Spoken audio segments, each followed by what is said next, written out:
Hey folks, welcome to 406 Regen. Today I'm going to go over more about what I was referring to in my last video. I'm hauling water, so I'm sitting in the truck. We got some time here to talk. What I was meaning by animals don't put nutrients on the ground is that most people will throw their animals out in a paddock and they'll see them, spreading their manure around and say they're adding nutrients to the ground, thinking the manure is what's adding the nutrients. The manure is not. Now, the animals play a vital role in the overall system that is needed to bring in nutrients for the ground. So, if you have a good system, which we don't, we just started rotational grazing, so our system is at the bottom. It couldn't get a whole heck of everything can get worse, but we're down there towards the bottom. Right now, the sheep are spreading their manure around, spreading the manure, which is spreading the minerals, which I am feeding them in the hay. And they are grazing and they're trampling the ground. Now, in a good system, when you want the animals to trample the ground, so it'll push the organic matter to the ground so the organisms can eat the organic matter, which by turn will make healthier plants, which will make healthier roots, which will go further down. The roots will extend further into the ground, into the earth, and bring up minerals from further down up to the top that can be utilized for the grass on top, which makes the grass grow taller. And the more years you do this, the more minerals you get cycling through, and you get more organic matter down on the ground because the grass got taller, and you're building it. You're building your organic matter, and you're building your minerals. But right now,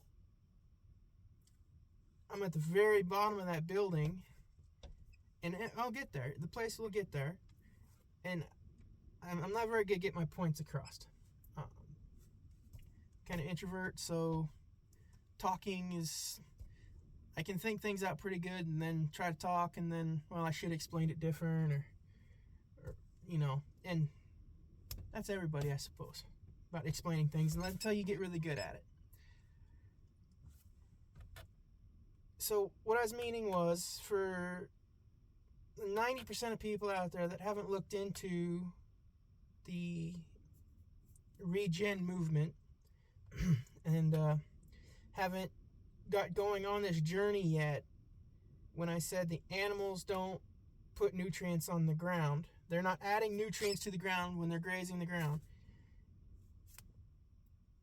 is that most people assume that when they eat the grass, they spread the manure, and they've added minerals. They don't think no further into it than that. At that point, the animals are spreading the minerals around. They're eating the grass and putting cover down when they trample it, and spreading the minerals that were already there. They're not, at this point in a broken system, they're not yet bringing in minerals. And eventually, your system that you use will bring in the minerals and will bring it up from further in the earth, because you're managing your system. Your animals are trampling your grass, eating what they want, trampling it down, getting a good cover on there so your ground will retain more moisture. When you do get rain, the wind won't suck it back out of the earth when it's blowing 50 miles an hour. And the organisms are going to be able to live and thrive there, and to help the plants grow healthier. The healthier your system, the better your minerals, the better everything's going to go. The goal in Regen Ag is to make the healthiest system you possibly can. And it is a system. You can't just do one thing in this and expect anything to change. It's a system. It's I don't want to say closed loop, but it's pretty close. The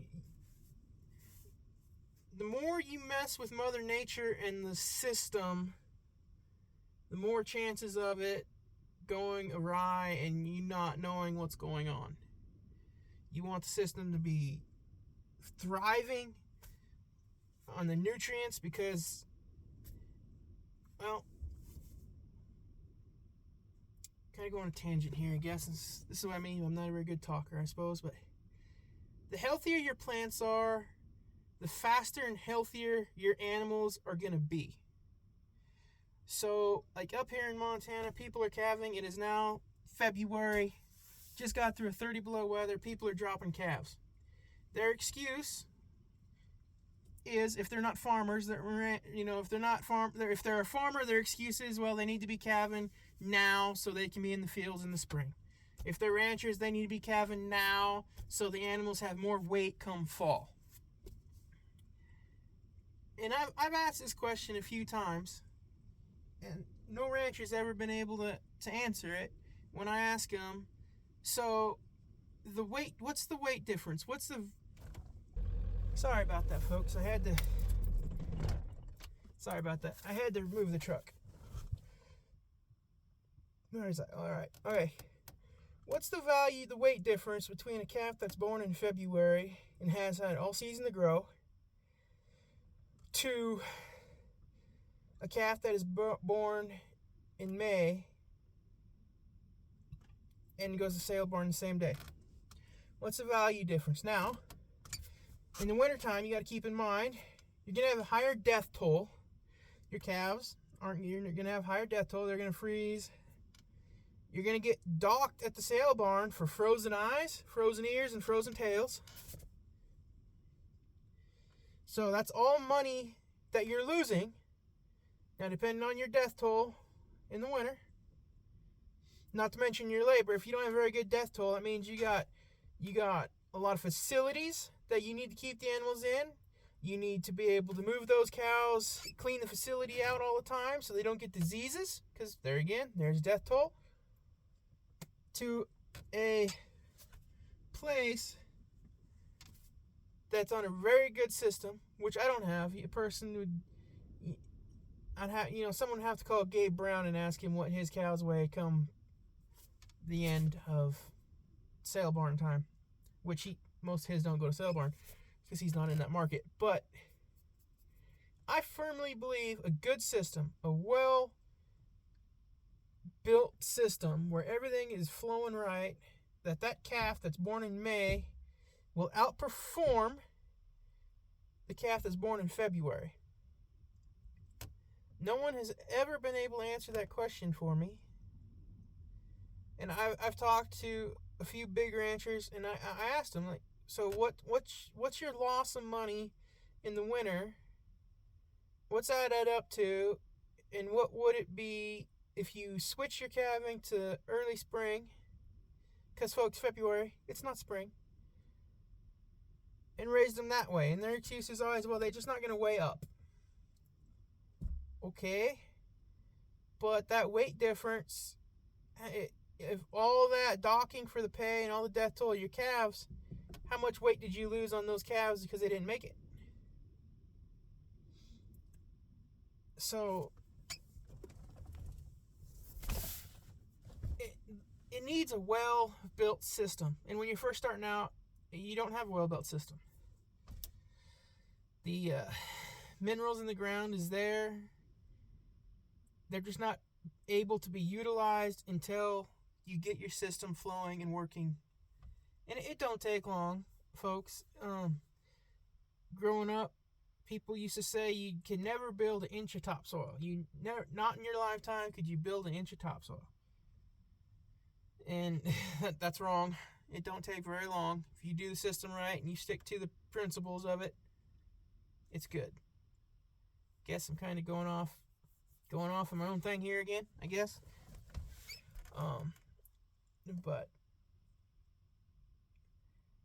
yes, so in the end, do cattle help with bringing livestock help with bringing minerals to the ground? Yes, they do.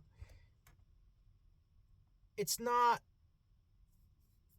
other than them spreading their manure around, the minerals they've taken off that field and spreading it around to get more cover, to get the organisms growing better, it's not the manure that brings the nutrients and minerals up from the ground. It's them trampling it. It's a system. It's them trampling it It's them spreading the minerals around. It's them organisms growing and taking that carbon down into the soil, getting your plants to grow healthier, getting the roots to grow deeper to bring the minerals up.